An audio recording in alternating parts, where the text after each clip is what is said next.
Ava, is it true? You actually got your first boyfriend? Oh, tell me you're joking. Come on. Whoa, what's with the sudden interrogation?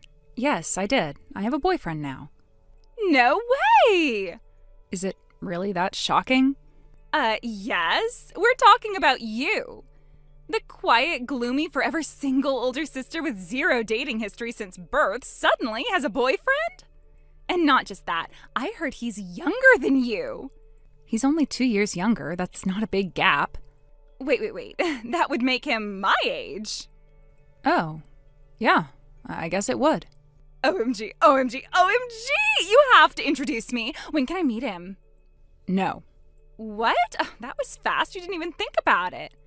Exactly, because I already know what you're planning. What's that supposed to mean? Don't play innocent. I know your track record. How many of your friends' boyfriends have you accidentally started dating? How many cute guys have you snatched the moment someone else got close? Ugh, I hate the way you said that. Why? It's true. It sounds like you're accusing me of plucking men off trees just to toss them aside like trash. I mean, if the shoe fits. You're being dramatic. Am I? You literally flirt with people just to prove you can. You love the thrill of stealing someone's attention, and once they fall for you, bam, ghosted, gone. Next. Okay, that's not entirely fair. It's more than fair. And that is exactly why I'm not letting you anywhere near my boyfriend. Not until you outgrow whatever toxic needs you have to compete with other women by destroying their relationships. Wow. Okay, so you really think I'm some boyfriend hunting monster? Yes, until proven otherwise. You're just bitter because you finally got something I might want. You don't even know him. You haven't seen his face, heard his voice, or had a single conversation with him. You just want to claim him because you're not used to me having something first. And I'm not playing that game. Okay, fine. You won't let me meet him, but at least let me see what he looks like. Just a photo? Nope. Why not? Because the moment I do, you'll start calculating the exact angle to slide into his DMs. You're such a jerk. When did you get so possessive? Maybe around the time I realized you don't understand what boundaries are. Ugh, come on. I'm not that bad. You are exactly that bad. Remember Rachel and her boyfriend Chris? Yeah, I do too. How about Lydia's summer fling or Megan's study partner from college? Those were complicated situations. You were the complication. So you seriously think I'd go after your boyfriend? Yes. Not even out of love, just for the thrill of it. Okay, now you're just being mean.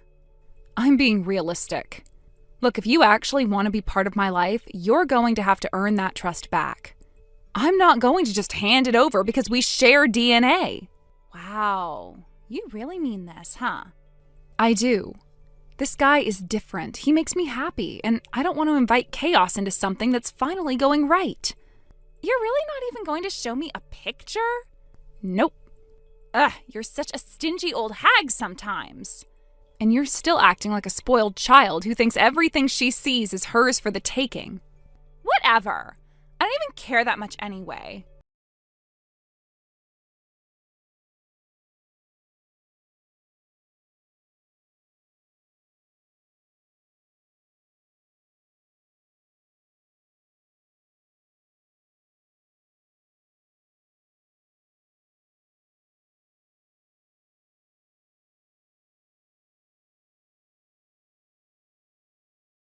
And? There's this guy from my class I've been wanting to see again. I've been looking forward to it for weeks. He was so cute back in the day, and I just know tonight's my chance. I'm going to make it happen, no matter what. Uh-huh. And what about the boyfriend you said you started dating last month? Oh, him? Yeah, we broke up yesterday. Wait, what? You were going on and on about how he might be the one, that he could be your future husband. Did I say that? Wow, I must have been really into the drama at the time. Seriously? You're not a teenager anymore. You're old enough to know better than to keep diving into random flings just because you feel like it. Excuse me, but I'm still younger than you. You're 30 and still single. I'm practically a spring chicken compared to you. For your information, I was just proposed to by my boyfriend. What? Yep, and I said yes. No way! There's no way someone like you, all shy and antisocial, got engaged before me. This is outrageous, unbelievable, completely unacceptable. Well, regardless of how you feel about me, don't forget most of your friends are settling down too. Getting married, having kids, building actual lives. Ugh, don't remind me. If you're really that frustrated, maybe it's time to stop tossing men aside the minute something feels off and start taking love seriously for once. Ugh, I hate that part of you. Always so calm and rational, always lecturing me like you're some kind of wise old sage. Is that so? Well, in any case, enjoy the reunion. Whatever. You'll see. I am totally going to find myself a rich, successful guy tonight and finally get my fairy tale ending. You just wait. I refuse to let you beat me at the marriage game.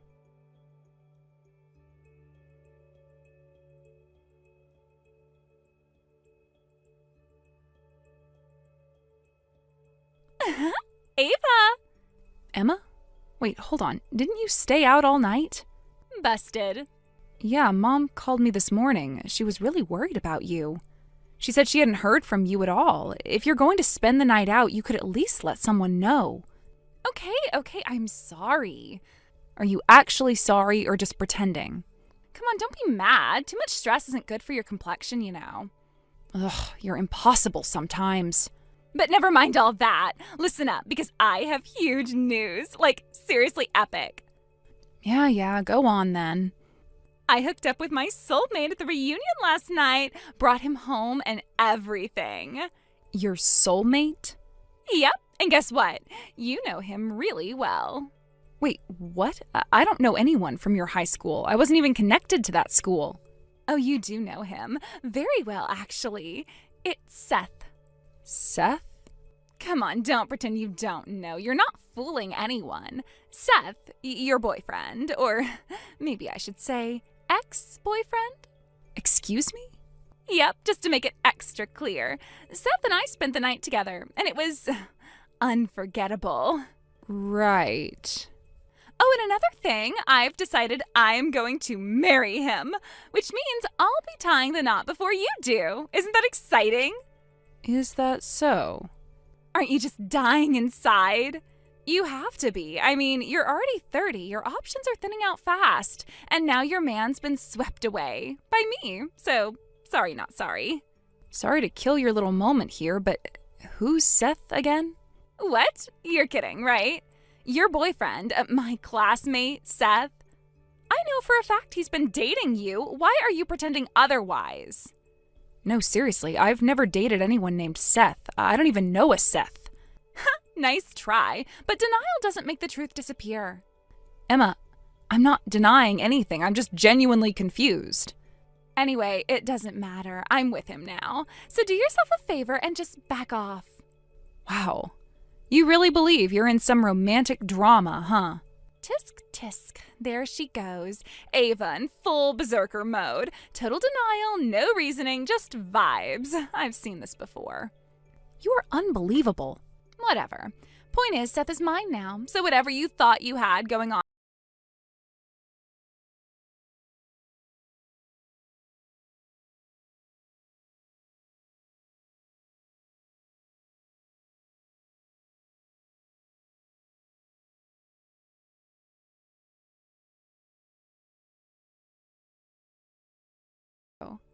Ugh, are we doing this again?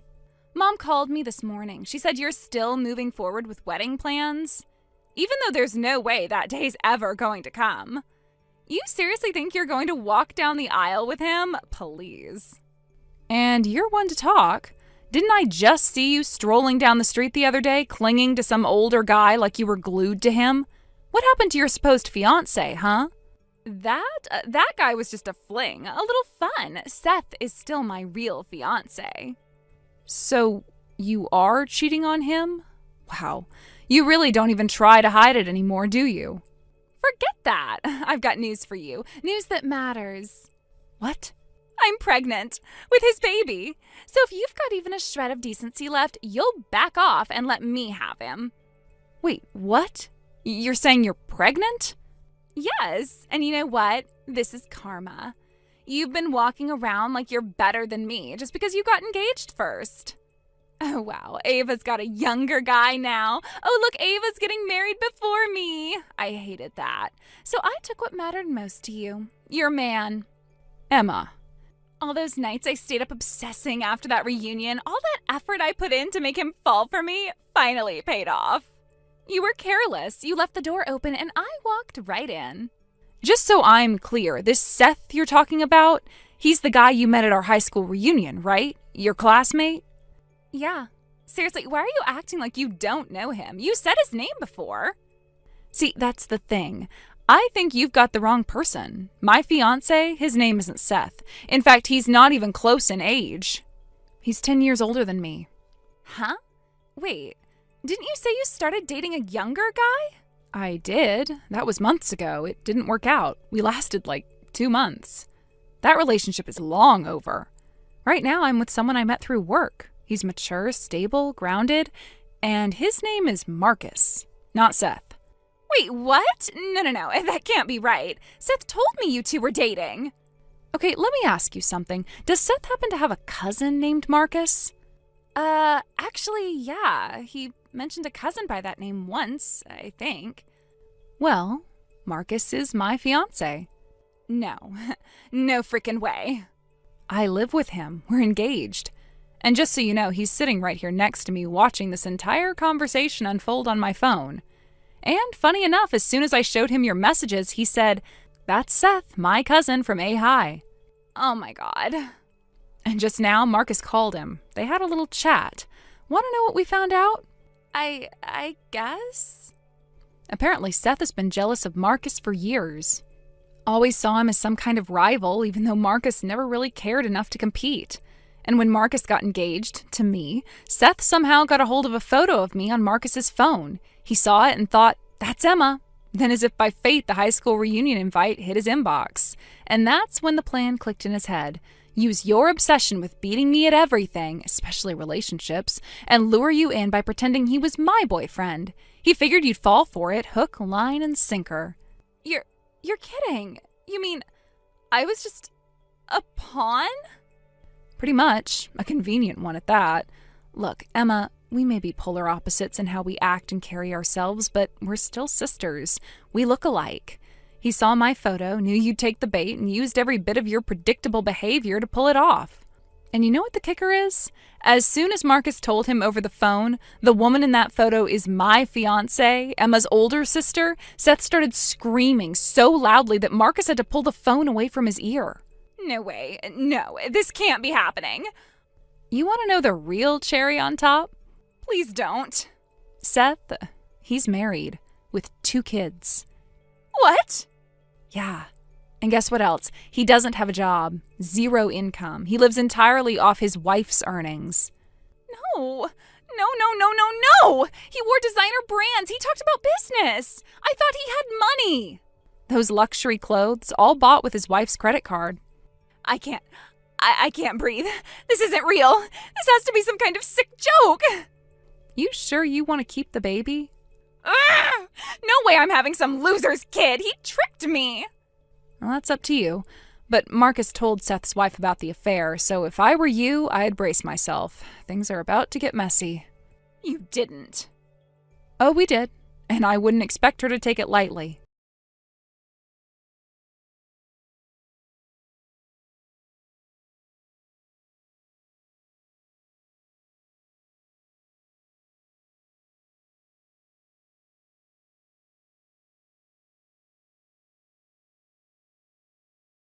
The whole situation was a surreal mess, a disaster born entirely from a tangled web of distorted emotions and wild misunderstandings. If I had to sum it up, I'd call it a chain reaction of delusion. A bizarre parade of assumptions fueled by selfish desires and warped intentions, spiraling into what some might even call a full-blown incident. At the center of it all were my sister and a man named Seth. They each misread the situation in their own uniquely absurd ways. It wasn't love, it wasn't fate, it wasn't anything poetic or meaningful. It was just 2 people convincing themselves that they had the right to steal someone else's partner, each believing they were the righteous one in some twisted romantic fantasy. And in the end, all their scheming, manipulating, and betrayal just canceled each other out. I suppose that's the only real irony in this. While my sister and Seth were busy trying to outmaneuver one another in their warped little game of who can steal whom, both I and my fiancé Marcus ended up completely unscathed. Not a scratch. No broken hearts, no major fallout. It was as if the chaos bounced right off of us and imploded inwardly on the two who created it. In a weird way, it was almost satisfying, if not for the overwhelming sense of exhaustion and disbelief that followed. All I could think of afterwards was, seriously? That's what all of this was for? That's what they sacrificed their relationships, reputations, and dignity over? Misunderstandings, ego? Some delusional power play? It was hard to feel anything but a deep, disillusioned sigh welling up from my chest. I didn't even have the energy to be angry, just baffled. However, there was one person who did feel a very valid sense of rage: Seth's wife. Unlike me, she didn't let it slide. She wasn't interested in irony or philosophical reflections. She saw the betrayal for exactly what it was, calculated theft, and decided to deal with it accordingly. And honestly, I respect her for that. While I chose distance, she chose justice. She hired an incredibly competent attorney, someone with a reputation for being sharp, relentless, and efficient. Under their guidance, she filed for divorce and went after both Seth and my sister with everything she had. Her case was airtight. The evidence of intent, the motives behind their actions, the emotional damage, all of it was meticulously documented. What followed was a brutal but fair legal proceeding where my sister and Seth were each held fully accountable for their roles. From what I heard, Seth lost quite a lot: money, assets, credibility, and most importantly, any respect he may have still had in their social circle. My sister didn't fare much better. In fact, she may have gotten the worse end of it. You see, one of the most dramatic moments came when she tried to garner sympathy by claiming she was pregnant. Yes, that card. But it was a lie. A desperate, poorly thought-out lie. Once it became clear there was no baby, no ultrasound, no proof, just her empty words, any shred of sympathy people may have felt evaporated. If anything, the false claim only deepened the disdain. Seth's ex-wife added it to the lawsuit as part of her emotional damages claim. The court didn't take kindly to false pregnancy claims being used as manipulation tactics in a legal context. Looking back, I suppose the one small mercy in this entire mess is that she wasn't actually pregnant. The thought of someone like her, or Seth, bringing a child into the world under such circumstances is horrifying. That would have been a true tragedy. At least this way, their recklessness didn't affect an innocent life. Now my sister is facing the aftermath, crushed under a mountain of debt. With no allies left to lean on, she's finally waking up to the consequences of her own actions. There's no more fantasy, no more pretending she's the heroine of some romantic drama. She's just a woman who made a series of selfish, destructive choices, and now she's stuck with the bill. I don't wish her ill. Despite everything, she's still my sister. But I do hope she's finally taking this as the wake-up call it's meant to be. I hope she understands how deeply her delusions hurt others. I hope she finally sees herself clearly, without the haze of entitlement and imagined victimhood. Most of all, I hope she works hard, repays every last cent of what she owes, and learns something from it all. Maybe someday she can rebuild her life. Not as someone trying to take what isn't hers, but as someone who understands the value of honesty, respect, and self-reflection. As for me and Marcus, we're doing fine. We're still together, and we've decided to move forward. Slowly, thoughtfully, but with hope. We don't talk about the incident much. It feels like a bad dream we woke up from. But every now and then I glance back and realize just how lucky we were to dodge the emotional wreckage. And as strange as it sounds, I guess I'm grateful. Not for what happened, but for what didn't. For what we escaped. And for the quiet, ordinary peace we've returned to. Thank you for watching and listening. We hope you enjoyed the video. Don't forget to like this video and subscribe. Also, feel free to leave a comment about what you thought of the story. We look forward to seeing you at the next story. Weston? I went to the restroom, and when I came back, you and your mom were gone. Are you guys out shopping or something? Oh, hey, Luna. Took you long enough. What? I wasn't gone that long. Yeah, well, me and my mom got tired of waiting. We decided to head over to the next sightseeing spot without you. Wait, what? Are you serious? dead serious. Look, I'll just say it straight. You're in a wheelchair, and honestly, you're just slowing us down. We figured it'd be easier if we went on without you. You left me here alone in Japan? Yup.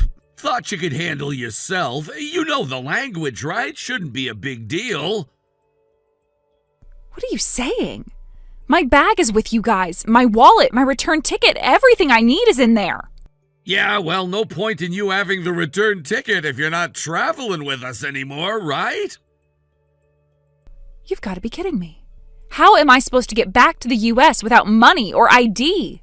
Honestly, not my problem. Maybe you just don't come back? What? Weston, what are you talking about? Come on, Luna, do you really think I wanted to spend my vacation dragging a wheelchair around? Let's be real, you're a burden! I didn't ask to end up in a wheelchair. Yeah, well, doesn't change anything, does it? Everywhere we go, we have to slow down, find elevators, avoid stairs, skip experiences. Because of you! I want to enjoy my trip, not babysit you 24/7. That is unbelievably cruel. I trusted you. I thought you wanted to travel with me.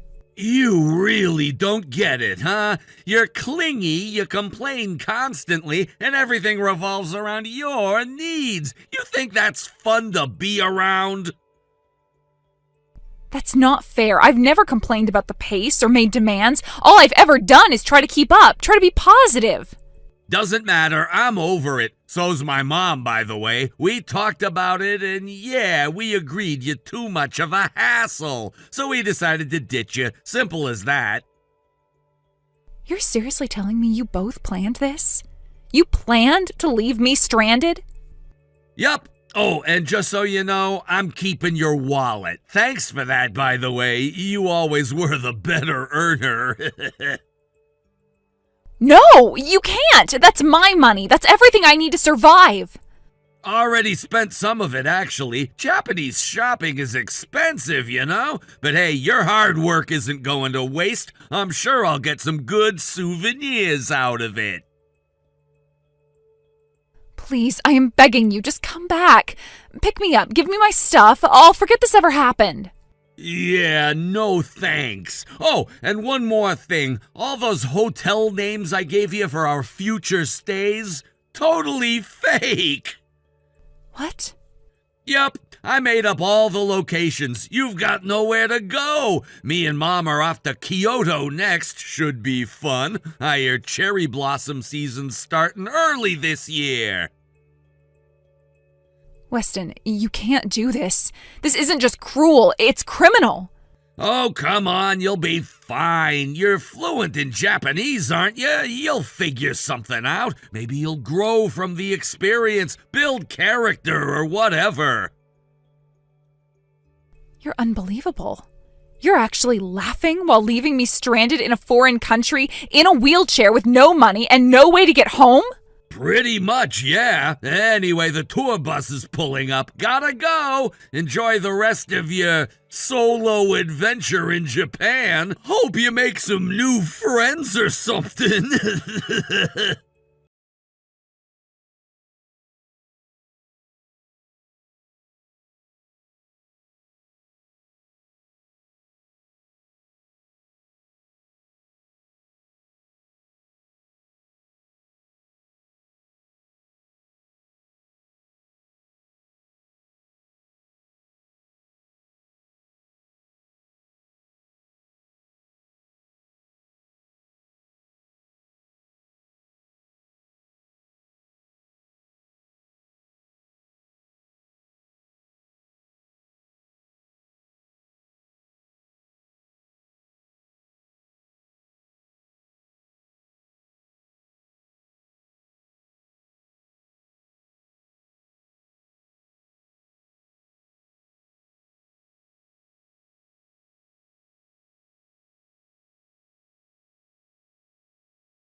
answer me. Why the hell aren't you responding? Don't tell me you blocked me! Yes, what is it? Luna! What the hell is going on? Are you kidding me right now? Oh, what's this? Did you finally make it back to the country? Yeah, I'm back. I just arrived at the house and... What the hell? Why can't I get in? The key doesn't work. The locks have changed. What the hell happened? Oh, that? Well, I put the house up for sale and sold it. Wait, you what? You sold the house? Yep, it's gone. Legally and completely. What the hell were you thinking? You don't just sell a house without saying a word. That's not something you can do on your own. Oh, and abandoning me in a wheelchair in a foreign country without so much as a second thought, that wasn't doing something on your own? Hold on a sec.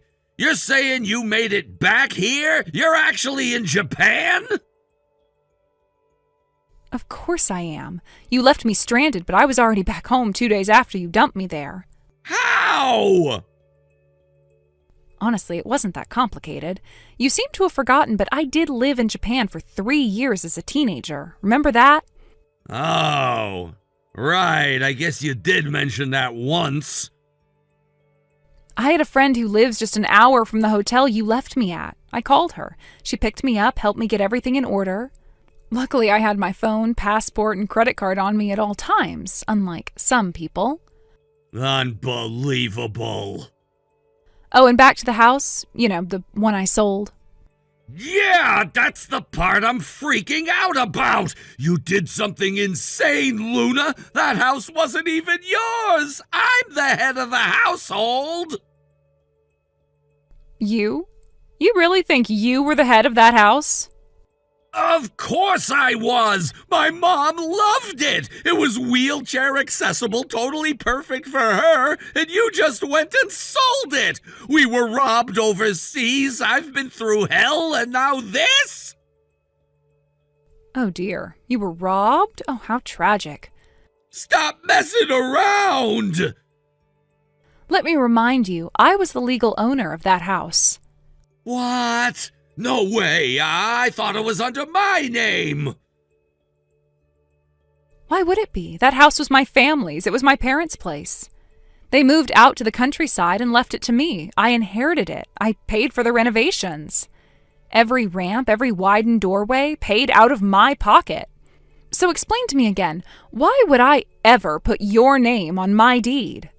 Still, you can't just sell it without even talking to me! And yet you decided to divorce me without any discussion, didn't you? Right. So don't start crying about how you've suddenly found yourself without a roof. You're seriously just gonna leave us like this? Nope. Actually, I already contacted Amy. Amy? You mean my sister? Of course. She said she'd take your stuff and your mom's. She's kind enough to let you two crash at her place for a while. You've gotta be kidding me. Nope. Go ahead and head over. She's expecting you. No. Anywhere but her place. I refuse to stay with Amy. Too bad. She's family, right? No! This can't be happening!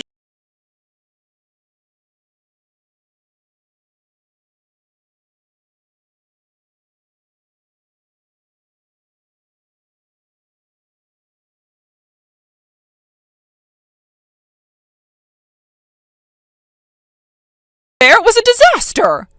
Yes, I heard a bit from Weston. Something about a pickpocket? Let me guess, this is about that charming gentleman who offered to translate for you? Exactly!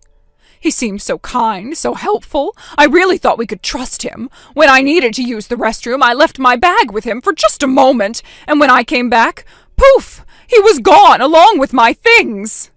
Didn't I warn you before the trip?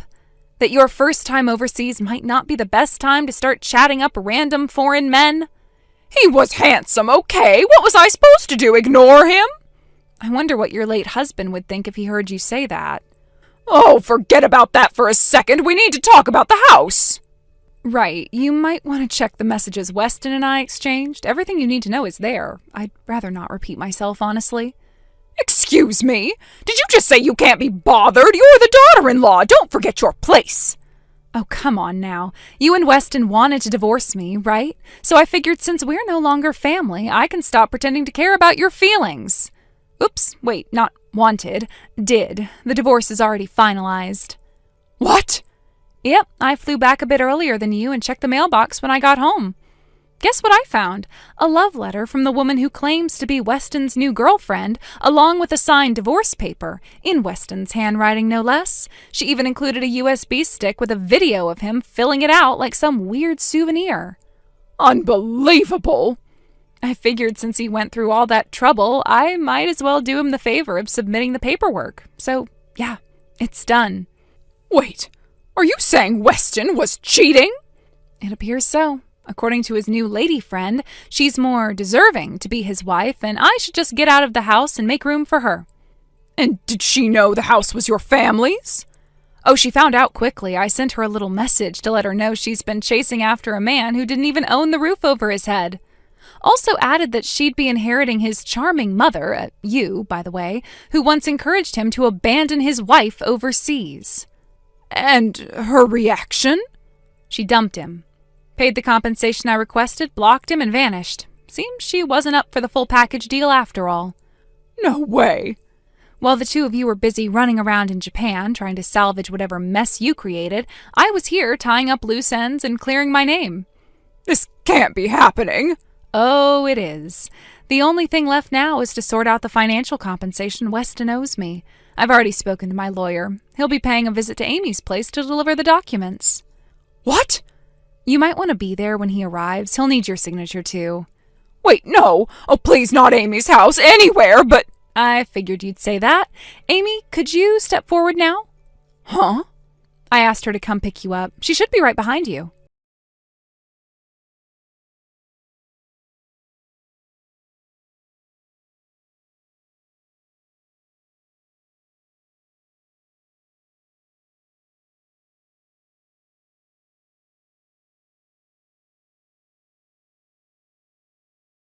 Biker gang. Yes, you heard that right.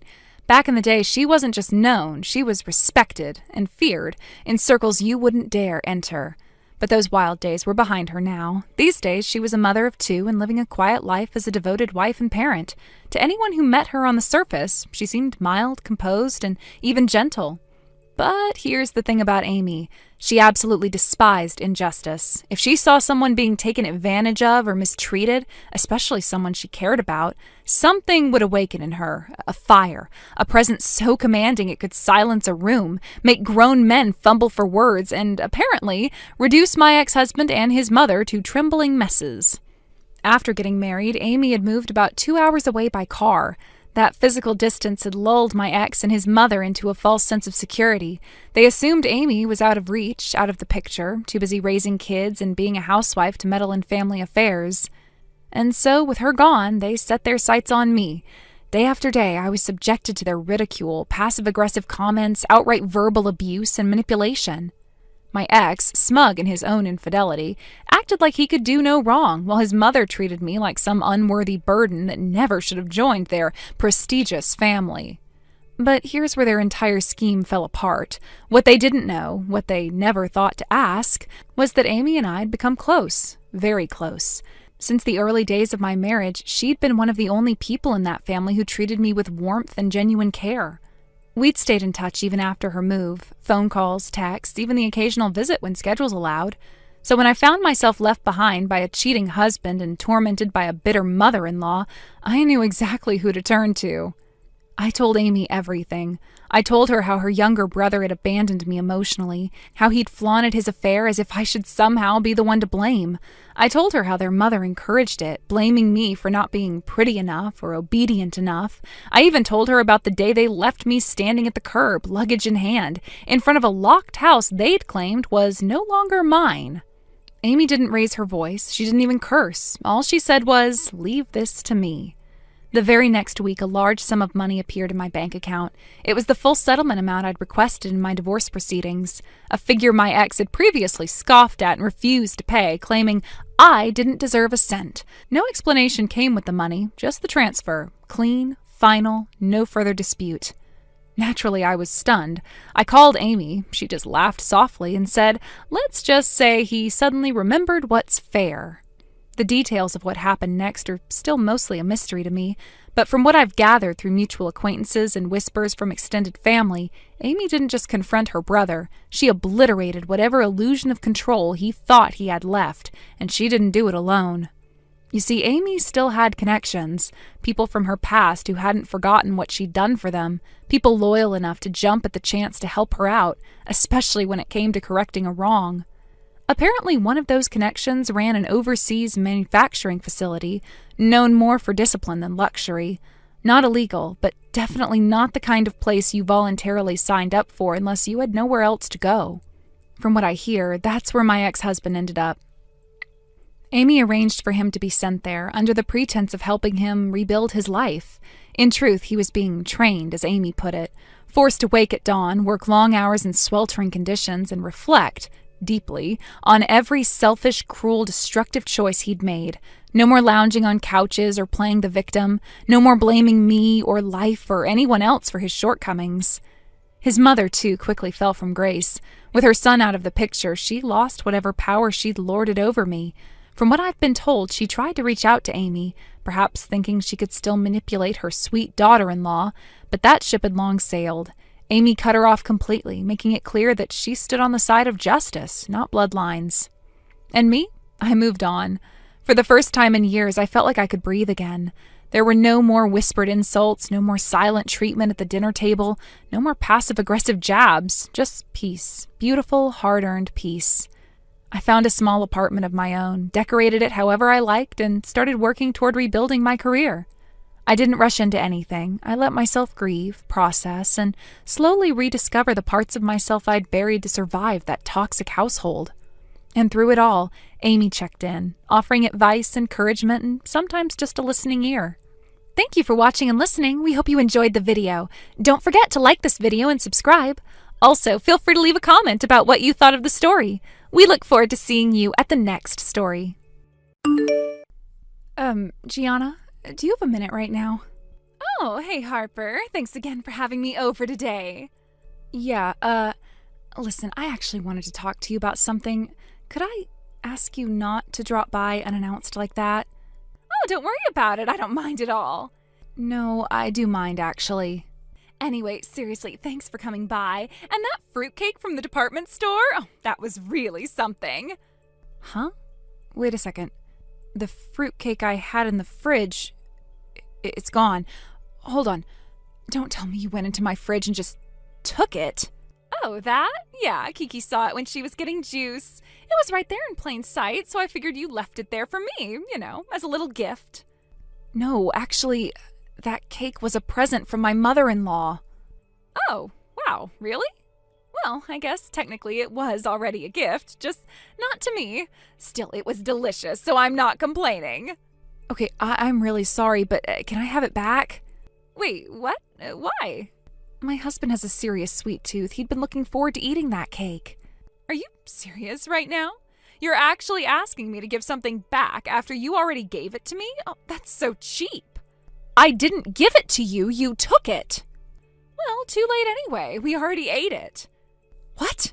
Yeah, my parents were visiting today, and we all had it together, every last bite. It was so good. Thanks again. Are you kidding me right now? Nope, we really enjoyed it. You should have seen Kiki's face. She was in heaven. So yeah, thanks. What is wrong with you? What? What exactly am I being accused of here? You literally went through my fridge and helped yourself to something without asking. That's stealing. Wow, are you seriously calling me a thief? A mom friend thief? If the shoe fits. You took something that wasn't yours from my fridge without permission. That's theft. Oh, come on. You left it right there, totally visible. Kiki saw it. It looked like it was meant for sharing. I just assumed. You assumed I was gifting you something that was sitting in my own fridge? Well, yeah, I mean, if you really didn't want me to take it, maybe don't leave it out like that. That's the most ridiculous excuse I have ever heard. Look, it's gone. It's been eaten. There's nothing to talk about now, okay? You can't be serious. I'm completely serious. Anyway, this conversation is getting annoying, so let's just end it here. Bye.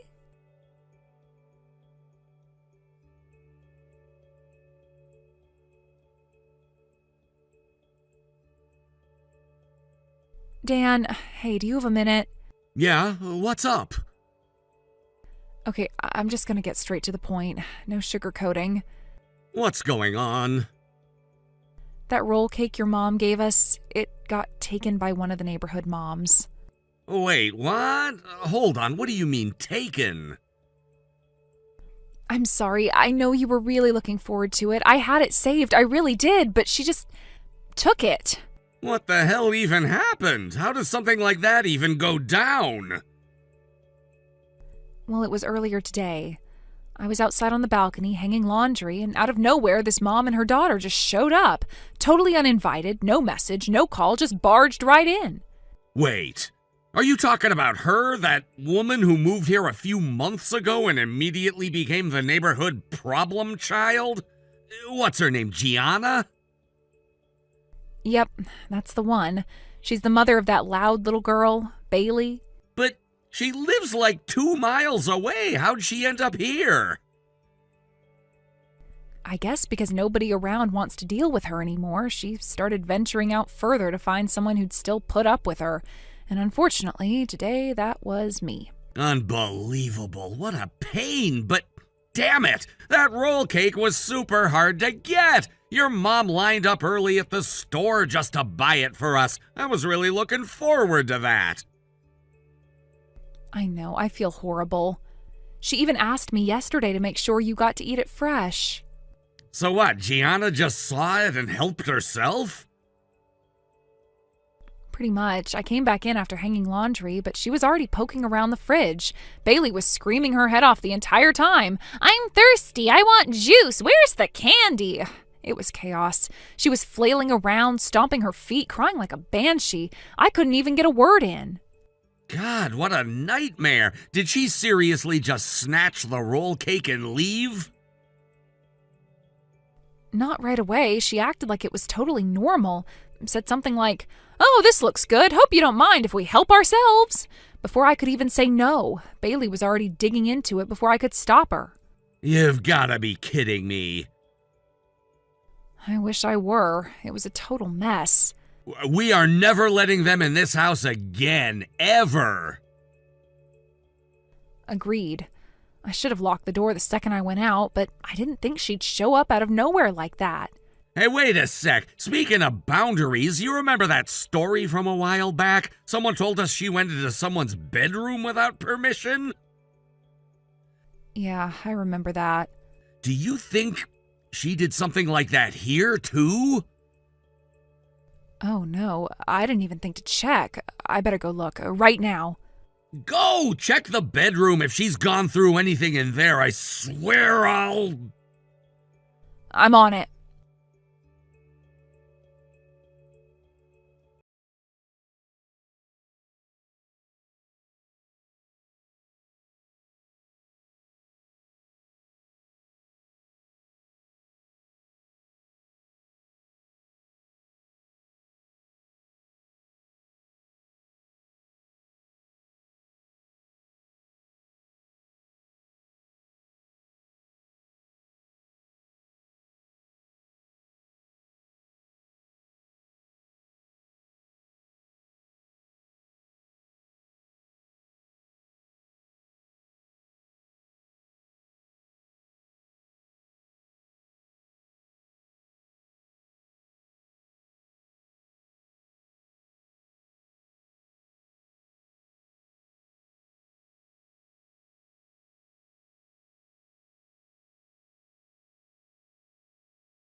to you about.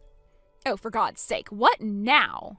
If this is about the damn roll cake, I already told you I ate it. I didn't steal it or anything. Someone gave it to me, and that's it. Can you just drop it already? It's not about the roll cake. What? I'll get straight to the point. I want my ring back. Excuse me?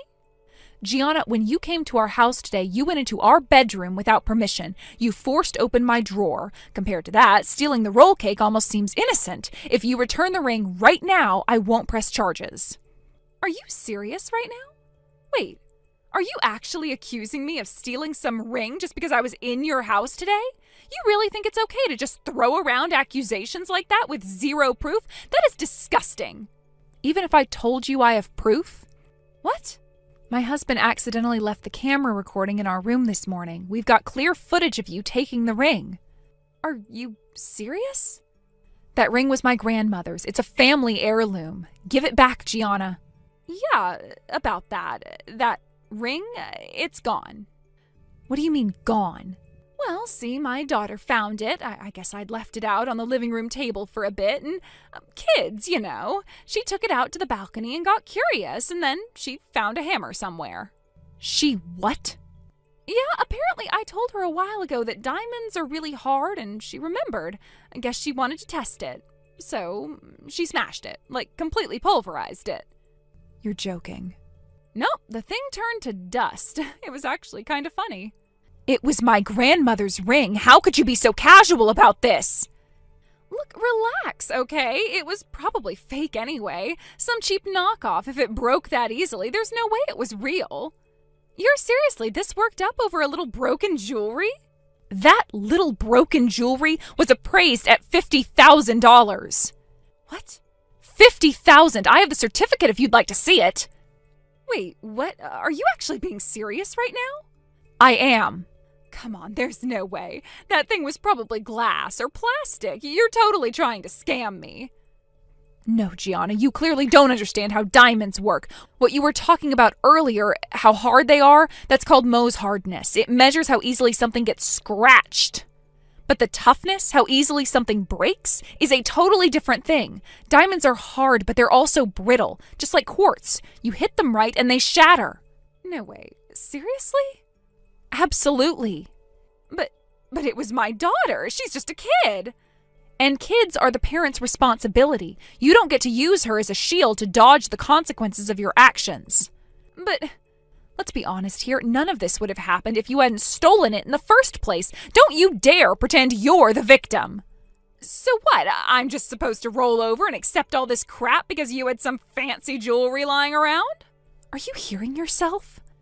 Look, our family's struggling. My husband barely brings in enough to pay rent. Meanwhile, you're over here with your heirloom rings and high-end furniture and all your luxury crap. And you're crying over one ring? God, you rich people are so pathetic. You really think that justifies what you did?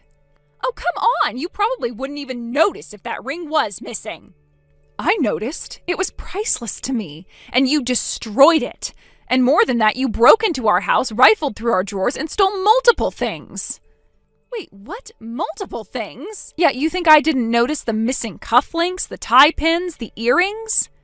Everything's accounted for. The total value comes out to just under $55,000. 55? What? You've got to be kidding me. No, and we can prove every item with receipts and documentation. No. Wait, hold on. My husband's texting me. Ah, right, I should have mentioned. My husband was furious when we found out what happened. He already contacted your husband. They exchanged numbers a while back during a school volunteer day. What? And we just called the police. They're on their way. You're calling the police? Are you serious right now? Dead serious. And from what your husband told mine, this isn't the first time something like this has happened, is it? What? You've pulled stunts like this before, back where you used to live. But your husband gave you a second chance, a fresh start in a new town, and this is what you do with it? No, you don't understand. It's not like that.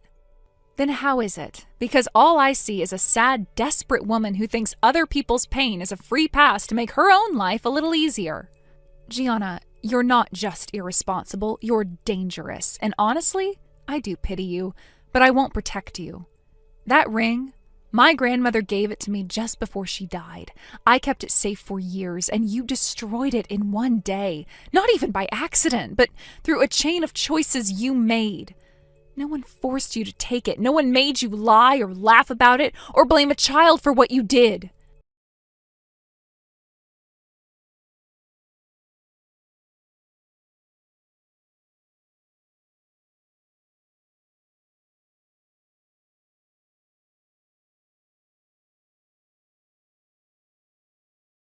Anna's in-laws showed up at the house unannounced. She panicked. The moment she realized why they were there, confrontation over everything she had done, she bolted.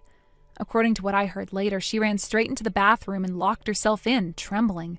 She must have thought she could hide there long enough for them to leave, or maybe she hoped to escape somehow once things calmed down. But that's not how it went. The police arrived shortly after, having been contacted by the in-laws out of concern that Gianna might attempt to destroy evidence or flee. When she refused to come out despite multiple warnings, they had no choice but to break down the door. What followed was dramatic, a full-on arrest with shouting, struggling, and neighbors peeking through windows to witness the spectacle. It was like something out of a crime drama, except it was all real. And that was just the beginning. After her arrest, further investigations uncovered more offenses. Apparently, this wasn't the first time Gianna had crossed the line, legally or morally. Multiple additional charges were brought against her. With each one, the chance of leniency disappeared. Eventually, she was convicted and sent to prison. No plea bargains, no second chances. Soon after, her husband filed for divorce, and who could blame him? The emotional toll, the betrayal, the financial strain. It was too much for any relationship to survive. The divorce was finalized quickly and quietly. There wasn't anything left to salvage. Their daughter, still so young and innocent in all of this, was taken in by her father. He moved back to his hometown in the neighboring prefecture, where he could rely on the support of his own parents. From what I've heard, he's doing his best to rebuild a peaceful life for the two of them, away from the chaos Gianna left behind. Then there was the matter of restitution. The court ordered Gianna to pay $50,000 in damages, money she didn't have. It was her parents who ended up paying the price, quite literally. They sold their home to cover the debt their daughter had incurred. I can only imagine how devastating that must have been for them, both financially and emotionally. What's more, they've reportedly cut all ties with Gianna. They've moved without leaving a forwarding address, no contact, no visits. As far as they're concerned, their daughter no longer exists. The pain and shame were simply too much for them to bear.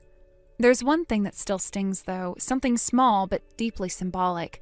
I had a family heirloom, a ring that had been passed down through generations. It was supposed to be kept safe and one day handed down to my daughter.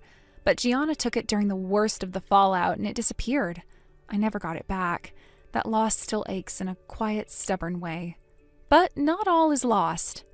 My husband, seeing how much that ring meant to me, took my hand the other night and said, "Why don't we have a pair of custom-made rings created?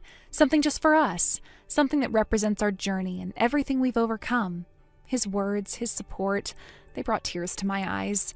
He reminded me that while some memories are painful, others, the ones we build together, can carry us forward. Thank you for watching and listening. We hope you enjoyed the video. Don't forget to like this video and subscribe. Also, feel free to leave a comment about what you thought of the story. We look forward to seeing you at the next story. Bert, thanks again for today's business meeting. This is Christy from Company A. Good evening, Christy, was it? Wait, hold on. Did I ever give you my personal number? No, we only exchanged our work numbers. This one I got on my own. Then how did you manage to find it? Oh, come on. You're seriously still not getting it? What? Wait, don't tell me. Have we met somewhere before? You really don't remember. Wow, it's me, Christy Flanders, from high school. Wait, what? Christy? Jeez, you really didn't recognize me? Classic you. Still the same bottle glasses wearing loner nerd from back in the day. Though I see you ditched the glasses for contacts now, but clearly your eyes are still as clueless as ever. I mean, I had this vague feeling I'd seen you before, but Christy, back in high school, your hair was bleached and you looked totally different from how you do now, and your last name threw me off too. Yeah, I got married, so I go by Anderson now. Ah, that explains it. What about you, Bert? Huh? I'm asking if you're married. Got a wife, a ring, anything? Oh, well, I'm engaged, actually. No way. Seriously? Some poor soul actually agreed to marry you. What kind of saint goes for a nerdy little wallflower like you? Christy, we're business partners now. Don't you think it's a little inappropriate to dredge up our high school past and throw personal jabs like that? Excuse me? Since when did being honest become inappropriate? And anyway, not much has changed. Even now, our positions aren't all that different, are they? What do you mean by that? I mean, I'm working for a major corporation, a real player in the industry. And you're with one of our subcontractors, a vendor, a supplier. You know how that hierarchy works, right?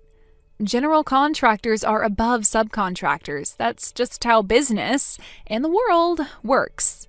Look, I'm not denying that in business relationships there's sometimes a power dynamic. That happens. But applying that kind of hierarchy to our personal relationship? That's not right.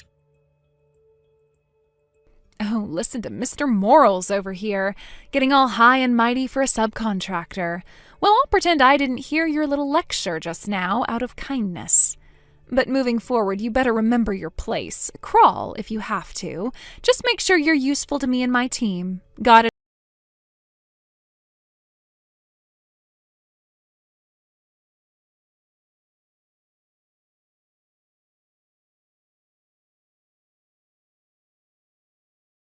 Brought in today? It's a bit too high, don't you think? Huh, really? And by the way, is it really okay to be discussing this over messages outside of working hours? Why not? Anyway, you can make it cheaper, right? Well, that might be difficult. What? Why? I already explained this in the meeting today, but I've kept the cost down as much as possible while meeting your requirements. If we cut it down any further, it would compromise the quality. So I can't avoid charging this amount any more than that. I see. You, a subcontractor, have the nerve to go against me? Whether I'm a subcontractor or not, I'll speak up when I have to. Even with the person who was in charge before you, we built a good relationship by being straightforward with each other. You're thinking of just do what I say because I'm the client is wrong. You... How dare you get all high and mighty? You are just a subcontractor. And you're just some homebody, aren't you? The lowest of the low. How dare you talk back to me, someone from a big corporation? You can't just equate high school status and the client-subcontractor relationship like that. It doesn't work the same way. What? Anyway, the estimate is not something I can decide on my own. Bringing this up in a personal message is really putting me in an awkward spot. I am seriously pissed. Whether you're a bad sport or not isn't my problem. A subcontractor like you doesn't get to talk back to someone from a big company like me. Even if you say that... Your company relies on our company for nearly 70% of your business, right? If you can't lower the price, then I'm happy to terminate our contract. How about we talk next time I come over to your place? Like I said earlier, the price is not something I can decide on alone. Oh, now you're willing to listen to me? That's not it. It's just that this is work-related. I'll check with my superiors, but don't expect too much. Well, even if you say that, if our contract ends, your company will probably go bankrupt because of how much you rely on us. I'm expecting a favorable response from you, though.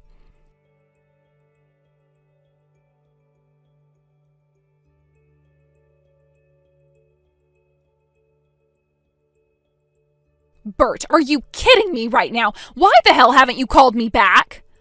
What? What's this about?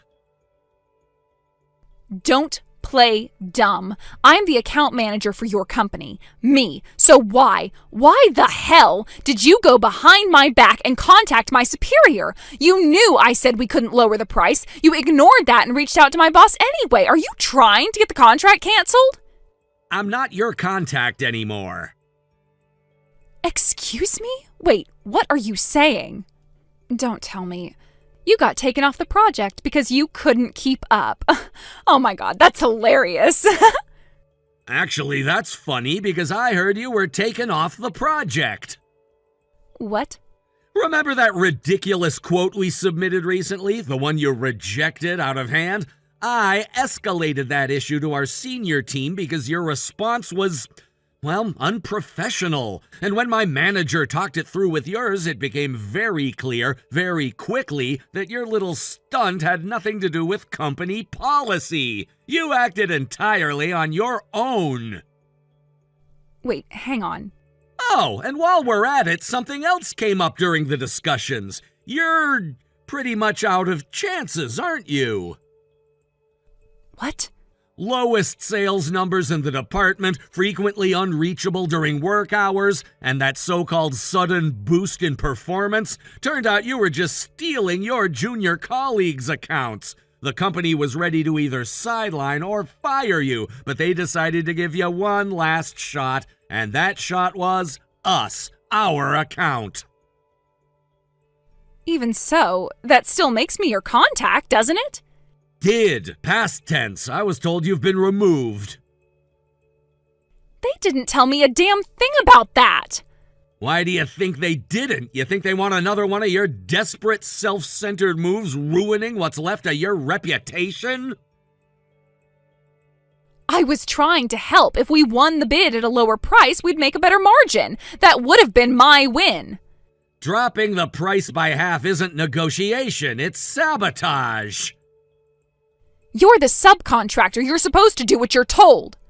And this is exactly why you're no longer handling the account.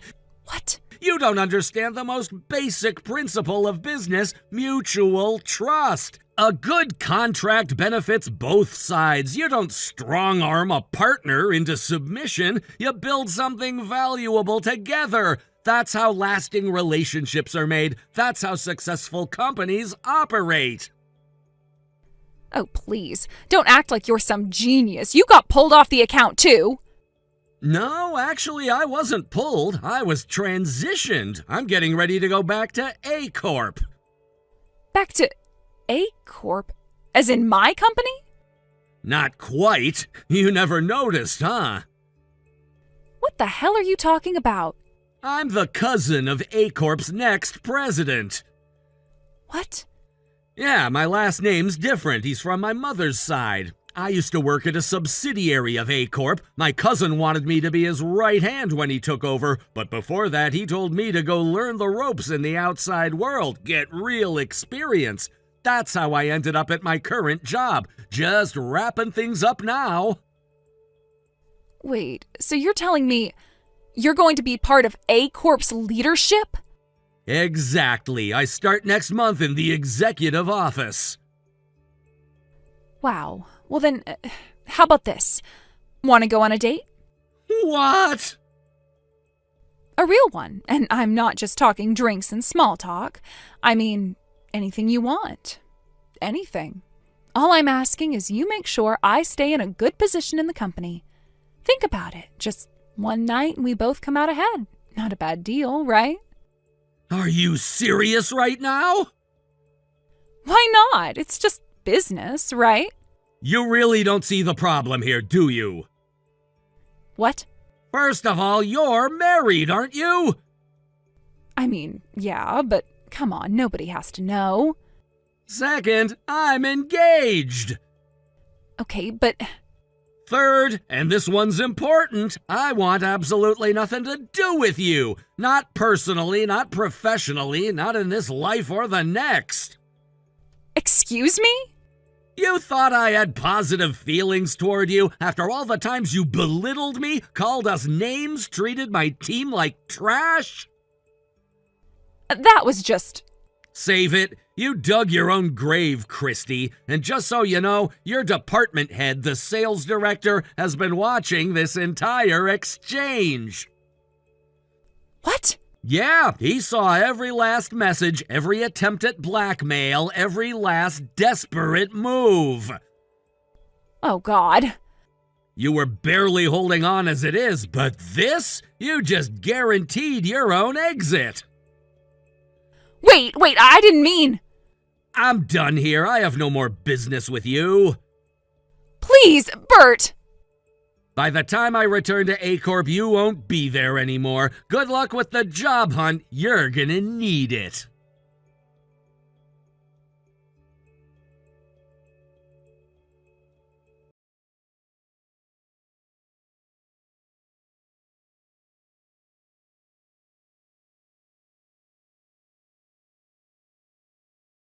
It didn't take long for the truth to come to light. Apparently, there were a few instances during her previous contracts where she had used her femininity as a weapon, manipulating situations to her advantage.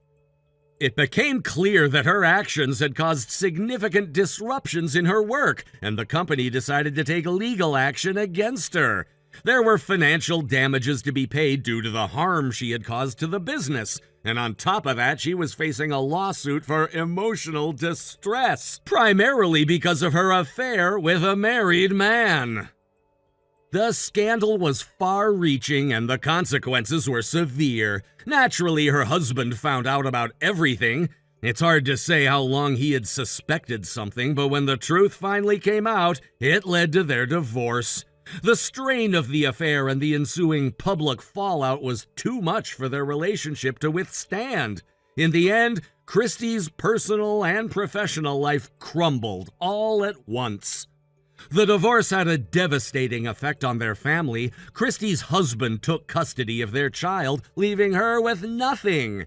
With the dissolution of her marriage, Christie returned to her parents' home, hoping for some solace and a place to regroup. But even there, things weren't as simple as she'd hoped. She could feel the eyes of the world on her, the whispers of judgment that followed her everywhere she went. The once comforting familiarity of her parents' house now felt like a cage, and she couldn't stand the scrutiny. Day after day, Christie tried to find a way to deal with her guilt and shame. She would sit in the small bedroom she had once lived in as a child, staring out of the window, lost in thought.